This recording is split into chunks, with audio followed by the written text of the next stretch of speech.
Alright, hello everybody. Today's review is going to be of Spider-Man Brand New Day, which I gave a 9 out of 10 to. Now, this movie is giving me some hope for the future of the Marvel Universe. Now, I know this was kind of more, I guess it's Marvel and Sony at this point, right? Like, I can't even keep track, like, which company owns which. Does Marvel own Sony, or does...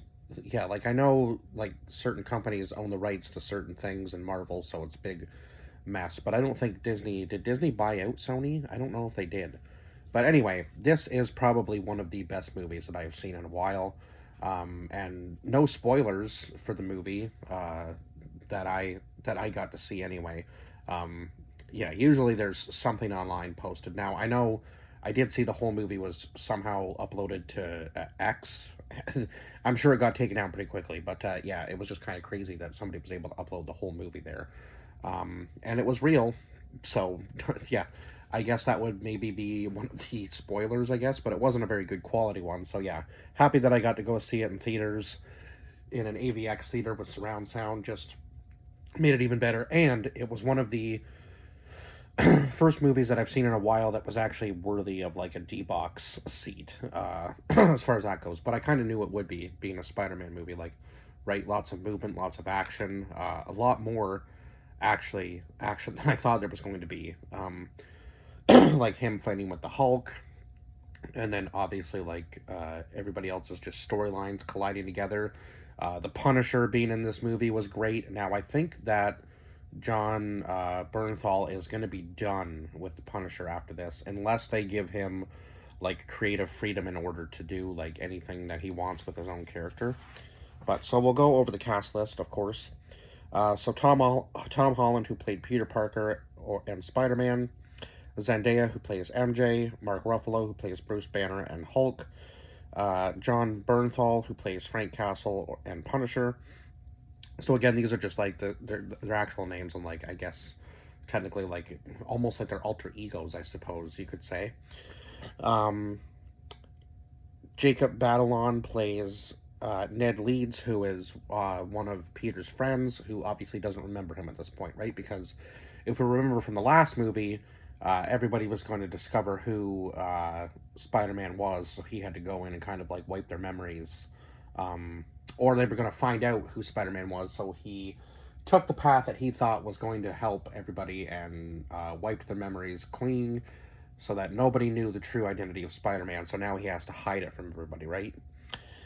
We had Sadie Sink, who played Jean Grey, who was very, very good at hiding the character she was going to be playing. Now it wasn't even obvious like in the movie at first when like people's minds are being taken over and they're doing the jumps. I was like, who could this character be? Like, this could be a multitude of characters, because we do have quite a few characters with similar abilities like that. So it could have been anybody, but I am happy that it's Jean Grey, and I am looking forward to like the future of the X-Men now, because with all of this multiverse stuff, there is so much that they can do, and I really do hope that after this movie, they kind of keep going this direction, because again, I wasn't a big fan of Thunderbolts, which I will be doing a review of actually, and I wasn't really a big fan of, well, like the new Fantastic Four movie was good, but there's just stuff in like both of those movies that they could have done better,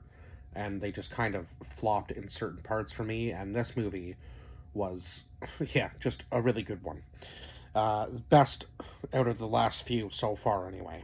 And this is why I'm going to be picky and choosy about which ones I go to see, because I wasn't even really like super excited going into this one, and maybe that's what made it better. It's just because I had like kind of low expectations, I suppose, and then it just was way better than what I thought, right?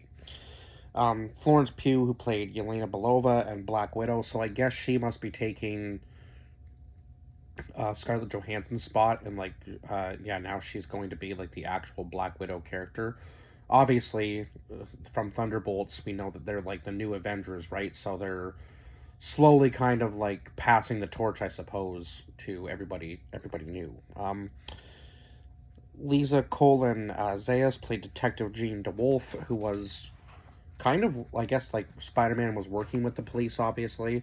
So he seems to kind of like almost gone back to his roots a little bit, like doing the small crimes, right? Like just being like the friendly neighborhood Spider-Man that he was known as. But of course, obviously, things take quite a wild turn when other superheroes or other, yeah, I guess you could say other superheroes or other people with powers, mutants get involved, right? Um, uh, Tamel Tillman played William or Bill Metzger. Marissa Tomei played May Parker. She was just part of like flashbacks or like dream scenes when Jean was trying to get like into his head and couldn't. So yeah, it was kind of cool that he was actually able to block out Jean's mind control until the very end when she like fully like went a little haywire, obviously, and was able to control like everybody within. I think it was like a kilometer of the facility that she was in. Like it was pretty crazy. Like she was able to like fully embrace her power at that point, right? We had Michael Manto as Meg. Oh, Mac Gargan or Scorpion, and then Olivia Booth Ford as Sarah, who was Jean's sister. So we do get quite a bit of backstory into these characters, obviously. Now we can understand why Jean is doing what she's doing. So William works for the United States Department of Damage Control. So Spider-Man starts working with him to try to figure out a way to stop this character from like this unknown like being or creature or whatever it is that's able to do all these mind jumps and control all these people. Like, how can we stop it? And it seems that they took Sarah from Jean many years ago, I guess, and she's been kind of like on the search for quite some time. And I guess Damage Control isn't really who they say they are, right? Like, you can kind of tell they're a little bit of a shady business when they're working with like the Hand, who was a huge enemy of Daredevil. So I'm hoping that we see him in one of these movies soon, because yeah, he needs to be in there. Like there needs to be some characters from some of these TV shows put into the Marvel universe for sure, just because their powers are like so different from everybody else, right? Like even the Punisher, having him in here was a huge boost to the movie, I think, just because he's human, right? But he's fighting tooth and nail with everything he has, like right there side by side with Spider-Man, like no matter what. And we all know Frank Castle doesn't fear death, and he's not easy to kill. Like he's proven that throughout the show, that's for sure. Like he's definitely a tough human being. I would almost say like maybe super soldier quality, like without being like a Captain America or something, but he's very close. Not an easy man to kill. Now they did have opportunities, obviously, with Frank Castle. I will say that, but they kind of squandered them all, for sure. And sometimes I was like, guys, like, what are you doing, giving the man adrenaline when he's almost dead? But anyway, it was nice to see him in this movie for sure. So Spider-Man is going through a little bit of changes, and I was really hoping to see a Man-Spider transformation, but we don't ever see that. Now, he is working on creating a device that will basically kind of suppress the part of him that's like changing completely like into a spider. So I guess like he was almost changing like the Tobey Maguire Spider-Man, like he was having actual like natural web slingers and he was learning to use them for the first time, so that was cool to see. And like the device he was using being distorted by like the magnetic fields in like even his like the eyes in his suit. So yeah, it was kind of cool to see that for sure. Now it was obviously tough to watch because we know that nobody remembers who he is, right? So he's trying to hide his identity no matter what. So he even leaves the mask on when he's with Yelena, which is just absolutely hilarious. Like her office is basically just like a spa. So he's working with her too to obviously get information about Jean Grey and so on and so forth. And when he finally finds out who she is, he's able to, track her down a bit better. But she was able to take control of MJ, which is unfortunate. And now he had written a note at the beginning of the movie, and when he finally, when he finally sees MJ for the first time, I think it was some sort of party that he followed Ned to, and then ends up just being there for a little bit and gives her flowers and then sees that she's with somebody else. So it was heartbreaking to watch, right? Because he's still in love with her, but she has like no recollection of who he is, right? But it seems that Ned, however, has created some sort of app that tracks Spider-Man, and he just wants to find out the true identity of who Spider-Man actually is. Not to bring it to public light, but just so that he knows. Like, his curiosity has piqued him. So he's made this app that tracks Spider-Man no matter where he goes. So that was kind of cool. And then eventually he ends up seeing that Spider-Man is like right in his apartment after Spider-Man obviously saves MJ again from being taken control of, right? Because now she's in real danger because Jean is going to come after the people that Spider-Man loves the most, and whatever way Jean can hurt him, right? Because she believes that he's working with damage control and he isn't obviously doing the right thing. But he doesn't know all of Jean's story at this point either, so he is just trying to, what he feels is the right thing, that's what he's trying to do. So it makes sense. At least up to this point. Now, when damage control ends up capturing Jean, they use her brain to like make her jump back and forth a whole bunch of times, and they're trying to copy the power that she has, and yeah, that ends up backfiring on them obviously, and she's able to break free because she notices that the last thing her sister said to her, I guess, when she like transported a message through telekinesis, was like she was actually looking at the what'd you call it, like air conditioning unit in the room. So she was actually stuck in that same room that Jean was in for God knows how long, and they ended up killing her because they overworked her powers, right? So now they're trying to get Jean to do the same thing, and eventually they'll probably just end up breaking her and killing her in the process as well, which is unfortunate. Now, obviously, at this point, Frank is just dead set on killing Jean because he doesn't think that Jean's powers are going to be do any good, right? Like, they're doing a lot of damage, and she could actually kill everybody within the radius that she has control of, right? Which is kind of crazy because she's able to like freeze everybody, sort of thing. So that's insane. She almost has like the exact same like level of power almost as Professor Xavier does when he like loses control in the movie Logan. Like, that's kind of what it reminded me of a little bit. And when now now Spider-Man is trying to get the device on Jean so that she can be controlled, right? And he obviously does get it on her, and that's how she's taken in. And they take the device off of her, which was probably a bad move, right? Like, they should have maybe found a way to do the jumps with her still under somewhat control. Like, but I guess it suppressed her powers so much that there wasn't really anything that she could actually do. And of course, at this point, Spider-Man is just able to be like himself, but he's not able to really have any, like, his abilities are kind of shut down a little bit because he's slowly changing. So eventually he just takes the limiter off of himself. And before this, when he was talking to Bruce about it, Bruce had a limiter on too. So I'm kind of interested to know what that was all about, because I feel like something's happened obviously between what was the last movie the Hulk was even in? I'm trying to think. Like, it must have been one of the Avengers movies, and he was supposed to be like super smart. Now, I haven't seen She-Hulk yet, and I know he was in that. But yeah, like, what I really do hope now, seeing the Hulk the way he was in this movie, that we do get another standalone Hulk movie.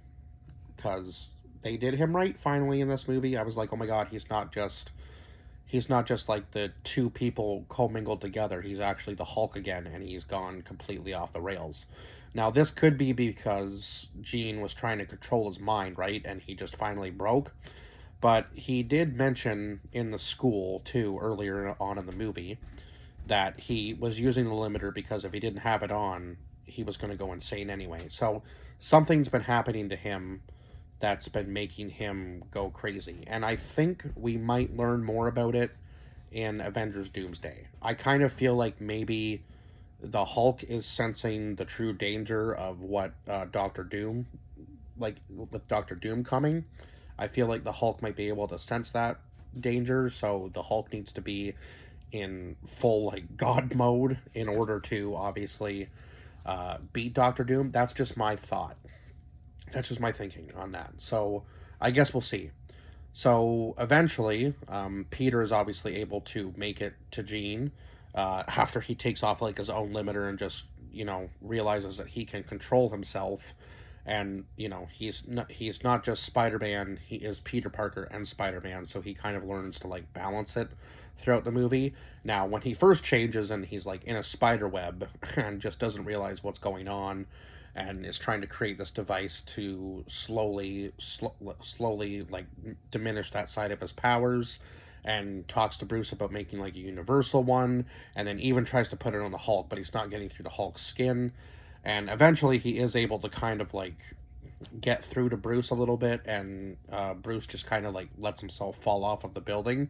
Now, obviously that isn't going to kill the Hulk, but it might shut the Hulk down for a little bit anyway. I think that was probably what they were trying to do with that scene anyhow. But just that fight was absolutely insane. Like, finally we get a Spider-Man versus Hulk fight. It was short, but it was definitely worth the watch, for sure. Yeah, this movie was just great from like beginning to end, and just watching the Punisher be mind controlled too, and then it was comedic moments with the Punisher too. Like, even when his gun gets stuck to the wall and he goes, "Is that my gun?" Because he has like no recollection of anything that had happened from the time you get mind controlled to the time you come out of it. And even MJ had said that. So when they're hiding out with the Punisher, unfortunately MJ is able to find the note that Peter had left her, and she just says, "I don't like, this version of me is who you knew. Like, I'm not that same person anymore, so I don't love you anymore." Which, another heartbreaking moment, right? Because she like basically kind of opens up to him about like her boyfriend being kind of a little bit controlling, and so on and so forth. And she is actually the one that helps him work his device into being able to actually suppress his powers properly. So it was crazy to see the two of them work together, like just the brains. She could really be a huge help to him, obviously, in the future, right? Because there's things that maybe he might not think of that she's like, "Oh yeah, here, change this and see if this works." So they obviously do work together as a team, no matter whether she remembers him or not. But he does take the mask off, and she does actually talk to him face to face. And then the awkward moment where he has to like take her home, and he goes in and talks to Ned. And at the end of the movie, they do like their secret handshake thing, and he says to him, "Oh my God, Peter." So I think they probably have some of their memories. They just need to be like rejumped or uh, recharged in some sort of way. That's just what I was getting from that. But yeah, the fight scene at the end with the hand was absolutely insane. And him getting to Jean Grey before she could kill William, and like calming her down, and then all of a sudden, like in the dream when Aunt May is talking to Jean and makes Jean cry, like she really makes Jean like feel the emotion. And I think Spider-Man was trying to do that on purpose. Like, he wanted her to know that she wasn't alone. Obviously, like, she had him too. Now that they actually knew one another, and he realized that what he was doing was wrong, and he like came to save her, right? Like, he's saying, "You don't have to be alone in this anymore. You've got me." Like, and that's pretty cool, because now Spider-Man has the potential to work with the X-Men, which is just going to be awesome. Or at least work with Jean until she joins the X-Men. I would imagine that's probably where that storyline is going. I guess we'll see. But yeah, you can hear like the sniper rifle cock, and then the shot go off, and Spider-Man knows like what's coming, right? He knows that the Punisher is shooting at them, so he turns into the bullet, and the Punisher shoots Spider-Man. And I was like, "Oh my God, you got to be kidding me! This is really how this is going to end." Um, but at least Spider-Man did make it through, and he's able to walk out in the street while Frank kind of like creates a diversion for him. So yeah, a very good ending. And then there was a little post-credit scene where the tracker's going off, and it shows another Spider-Man logo on like a totally different planet. So I believe that we're probably going to get another Spider-Man, potentially Miles Morales, like the live-action Miles Morales. Who knows? I guess we'll see. Or it could just be Tom Holland's Spider-Man traveling to a different planet, obviously because of Doctor Doom. That again, that's what I'm thinking. It's one of those two options, but yeah, I am super pumped to just see where the future of Marvel goes. And I really hope that after the last two movies that I've seen, that they kind of just go a different direction. Like this was a good film, so this is the direction they need to go into the next few phases. Now, Doomsday does look good, and then I guess Secret Wars is coming up too. And I don't know what else is going to be like in between, but I will probably just be like I would probably just pick and choose. Now, I've never been one for watching a lot of these shows. Obviously, I watched all of the Netflix ones back in the day. I don't even know if I ever finished. There might have been one of them that I actually didn't finish, but I can't remember which one it was. So I probably will go back and watch all of them too again, just to watch them in all of their glory because it's been so long. But yeah, other than that, I think I've pretty much covered everything I can for this movie, and I guess I will see you guys in the next review. I feel like there's something I'm missing.